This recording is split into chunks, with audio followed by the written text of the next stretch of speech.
Рахмат, үчүнчү микрофон. Ассаламу алейкум, урматтуу Садыр Нуркожоевич. Мен атым Бердишев Мамажан, Баткен областык медиасынан келдим. Менин суроом чек-арага байланыштуу болмокчу. Азыр Баткен десек баарыбыздын жүрөгүбүз ооруп турат. Жалпы бул мекендин элибиздин оорусу болуп калды.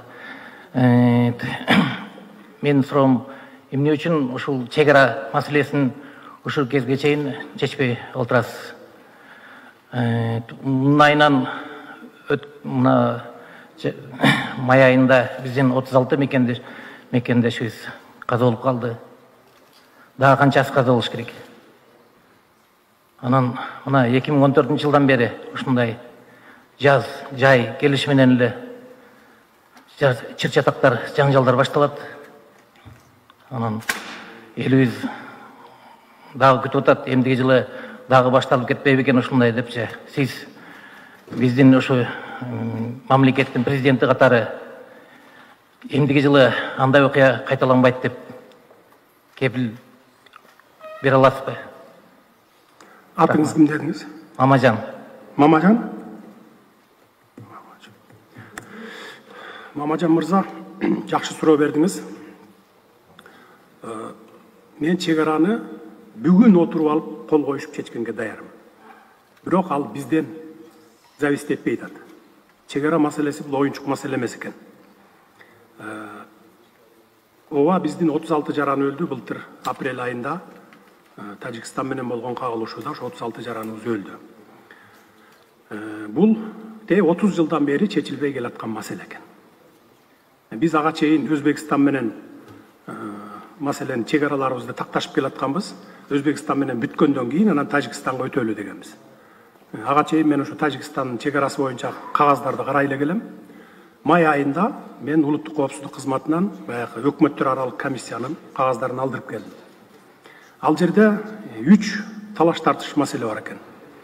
Бирөөсү болсо жана 4 көчө менен ошол жана жак өрүк менен көк таш. Ушул жерде 275 метр. Анан кийин Борукка кеткен жол. Үчүнчүсү Баткен району менен Лейлек районунан талаш жерлер бар экен. Бирок алар юридикалык жактан биз аяктан правбыз. Ал эми 4 көчө боюнча менде азыр кагаздар бар болуш керек жерде. 4 көчө боюнча 2009-жылы 3 мартта Адахан Мадумаров Совет Безопасности болуп турган мезгилде кол коюп берип салган протокол бар экен мынакей мондай. Ушул жерди алар биздики деп атат. Мен айтып атам, жок, силердики эмес. Бул жер 100 жылдан бери биз өтүп жүргөн жер Лейлеке. Десем, алар муну бетибизге такап атат. Мына Мадумаров секретарь Совет Безопасностьна кол коюп берген деп атат. Ал мындай кол коюптур. Ошол 275 метр жер Тажикстандык экенин тааныйм дептир, ооба силердики деп бериптир дагы. Бирок кайра 49 жылга бизге арендага берип тургула дептир, деп кол коюптур мына.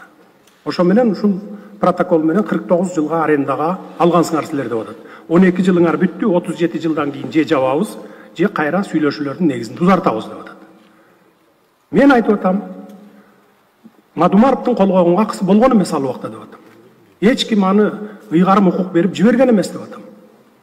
Бул юридикалык жактан жарабайт бунуңар деп атам. Мына ушуну. Анткени эки өлкөнүн ортосунда чек-ара маселеси кандай чечилет? Биринчи, өкмөттөр аралык комиссиялар иштейт. Булар официалдуу түрдө. Андан кийин алар макулдашып, соглашениеге кол коюп келсе, мага келет президентке. Анан мен карап туруп макул болсом жогорку кеңешке жиберем. Жогорку кеңеш макул болсо ратификациядан өткөрөт. Кайра мага келет дагы, анан мен кол койгондон кийин бүттү эки мамлекеттин ортосунда чек-ара бекемделди, чечилди десек болот. Башка бир дагы тармактын акысы жок барып кол койгонго. Мен ошого таянып атам. Анын эч ким укук берген эмес. Бул протокол жараксыз деп атам.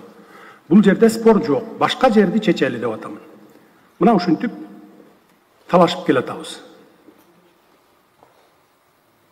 Эгер чеч, сенде күнөө кетип атат, бүгүн эле азыр эле чеч десеңер, анда чечип кое берем. Чечип кое беребиз анда. Бирок биз буга жол бербейбиз. 275 метр жер эмес, 5 метр жер биз берген акыбыз жок. Бул менин менчик жерим же сиздин менчик жериңиз эмес, бул элдин жери, мамлекеттин жери. 100 жылдан бери ошол жерге каттап жүргөн жер. Эгерде ушул менен чечиле турган болсо, анда 37 жылда эле көз ачып жумганча эле өтүп кетет. 37 жылдан кийин ал лейлек толук анклав болуп калат. Ушуга макул болуп чечебизби? Жок, бул юридикалык документ эмес деп биз ушундай талаш тартышыбыз бар. Андан сырткары ошол эми ачык эле айтып коеюн, эми кеп болуп кетти. Лейлек менен Баткенде 210 000 гектар жер талаш жер деп атат. 1924 жылы бул жерлер силерге өтүп кеткен деп атат. Ушуну менен биз ушу жерди бересиңер деп атат. Мен айтып атам, жок, силерге бул жер өтүп кеткен болсо, бизге өтүп кеткен болсо 24 жылы. Анда 24 жылы биздике мургап өтүп кеткен деп атам силерге. Ал жер 3 миллион гектар жер. Анда аны бергиле, анда биз силерге бул жерди берейин. Бул жердеги элди мен ошол жака көчүрүп кетейин деп атам. Жок дейт, андай эмес дейт, жок, бул жер биздики. Мына ушул эле маселе. Болбосо биз бүгүн чечкенге даярбыз. Бирок сразу айтып коеюн, өкмөттөр аралык комиссия иштеп атат. Мына бүгүн эртең Душанбеге барышат комиссия дагы. Өткөндө 8 километрден ашык жерди дагы өлчөп келишти. Кудай буйрса, мен ойлойм, тынчтык жолу менен, сүйлөшүүлөр жолу менен биздин эле тарапка же Тажикстандын эле тарабына оодарбастан эки жактын тең кызыкчылыгын бирдей карап туруп, анан чечебиз. Бирдей карап туруп, анан чечебиз. Ошондуктан мына ушундай жерлер бар. Биздин көпчүлүгү биздин саясатчылардын, анан илгерки ата-бабаларыбыздын айрымдарынын баягы катачылык, саясий катачылык, мамлекеттик ишмердүүлүк катачылыгынын кесепетинен көп жерлерибиз талаш болуп атат. Мисалы мен эми атын атабай эле айтайын, бир жерибизди ушул кошуна мамлекет менен 1956 жылы протоколдоштуруп, ошо айыл өкмөт башчысы, областтын, райондун башчысы берип жиберген экен. Биз эттин планын толтура албайбыз, анан ушул жердин налогун төлөй албайбыз, мына ушу кошуна өлкө төлөсүн деп өткөрүп берип койгон экен. Өзүбүздүн ата-бабаларыбыз, мамлекеттик ишмерлерибиз өткөрүп берип койгон экен. Мына ошонун кесепетинен дагы бир топ талаш тартыштар болду, бирок биз бир топ жерин кайра кайтарып алып атабыз ошону. 1956 жылы катачылык кетирген аталарыбыздын ошибкаларын оңдоп атабыз, каталарын оңдоп атабыз. Мына эми мен жамандагандай эле болбоюн, ушул эле Адахан Кимсанбаевич Мадумаров боюнча. Өзү абдан билимдүү. Сүйлөсө тили буудай куурат дегендей. Анан ушундай катачылыктарды неге кетирет дейм да. Мына 2007 жылга чейин, аягына чейин мен депутат болгомун. Каркыраны мен бербей, чырылдап өткөрбөй койгомун такыр. 10 чакты жол алып келишкен парламентке. 2007 жылдын аягында бизди депутаттыктан таратып ийди. 2008 жылдын апрель айында ак жол менен келишти. Адахан Кимсанбаевич өзү спикер эле. Добушка койду дагы өткөрбөйдү. Ошол жерден Ибрагим Жунусов чырылдап ыйлап турду.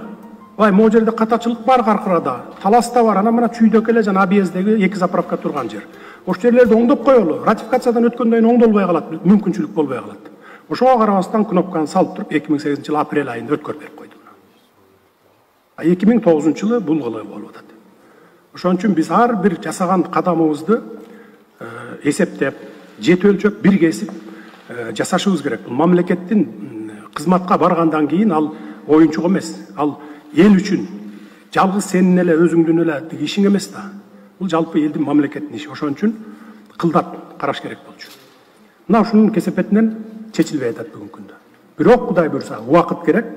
Бир топ убакытты алат, чечебиз.